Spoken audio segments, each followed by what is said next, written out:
Heu, Pourquoi je n'arrive pas à me faire confiance? Ça peut en fait, être, la conséquence du fait que parfois, l'enfant n'a pas ressenti, la confiance de son parent. Ça naît parfois très jeune. C'est quelque chose, c'est un mécanisme qui grandit en même temps que nous.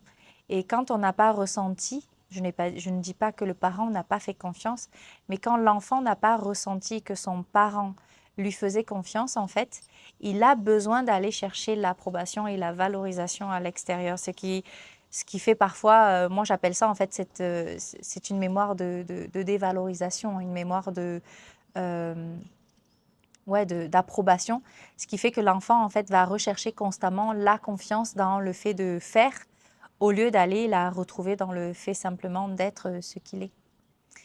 Ça peut être une possibilité, oui. Pas la seule, mais c'est une possibilité. Le fait de ne pas se faire confiance fait que forcément, on va ne pas avoir confiance en l'autre.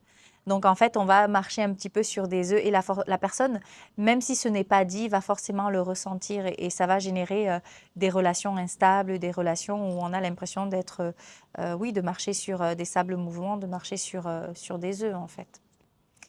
Alors ça, ben forcément, quand on porte en soi cette mémoire de non-confiance, on a souvent tendance soi-même à manipuler l'autre, parce qu'on s'auto-manipule aussi, et à avoir tendance aussi à être manipulable par la personne en face. Donc, en fait, c'est souvent, moi, ce que j'observe souvent en transgénérationnel, c'est qu'il y a une activation d'une mémoire qui active une autre, et par ricochet vient en fait générer des comportements qui font que la personne, elle rentre dans un cercle vicieux et a du mal à sortir de ce rôle en fait de, j'ai envie de dire qu'elle s'est construite au fur et à mesure d'avancer.